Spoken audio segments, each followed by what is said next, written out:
Hello children, once again I welcome you to this class. Today we are going to see the 7th lesson. Name of the lesson is Liza and the Lost Letter. Dear children, can being greedy lead to a trouble? Let us see in this play which is written by famous American author Bruce Lansky. Characters in this story are narrator Liza Higgins, Princess Margaret, gatekeeper, guard, and appointment secretary. The play begins in this way. Every Sunday morning at 9 o'clock, the royal family rides past Liza Higgins' house, and Liza is always waiting on the sidewalk in front of her house, waving a little flag, a one girl welcoming committee. One Sunday morning in June, as a royal carriage rolled towards her, Liza noticed that Princess Margaret was reading a letter. Suddenly, the letter flew out of the prince's hand into the air. The carriage jerked to a stop. The guards dismounted and began searching the street. She noticed how anxious the princess looked, but the queen seemed impatient. She spoke to the driver, and just as suddenly as the procession had stopped, the carriage resumed moving down the street.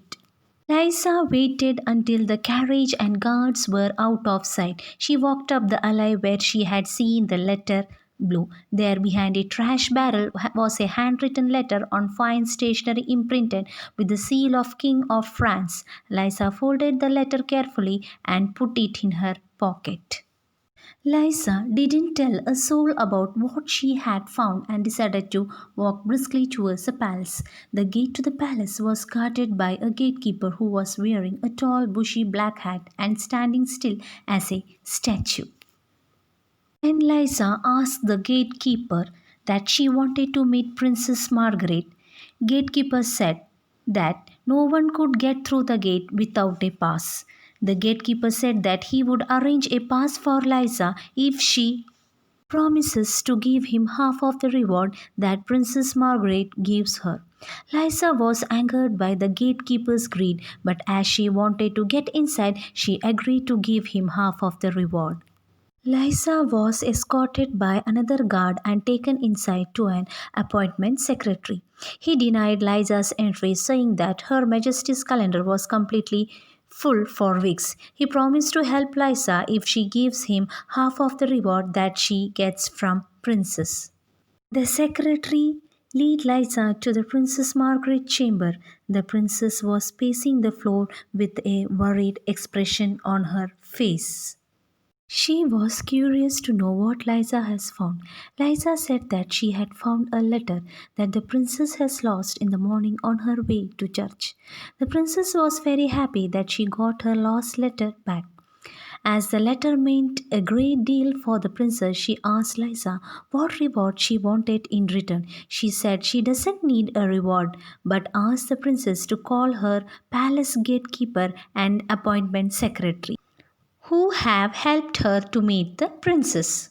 The gatekeeper and the secretary came in with great expectation.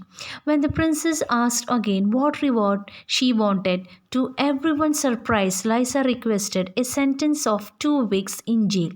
She explained that although she did not seek a reward, the gatekeeper and the appointment secretary made her promise to give them each half of her reward in return for letting her in through the palace gate. Even though she told them both she was here to return something that the princess had lost. Princess Margaret promised to grant her request and ordered her guards to take the prisoners away. Princess was greatly impressed by Liza and offered her another reward. The princess took a close look at Liza and identified her to be the girl who waves at her every Sunday morning as she drove to the church. The princess asked next Sunday, instead of watching her drive by, would you like to join her for a ride in the royal carriage dressed in a brand new gown? And Liza readily agreed. I hope you enjoyed this beautiful play. Thank you.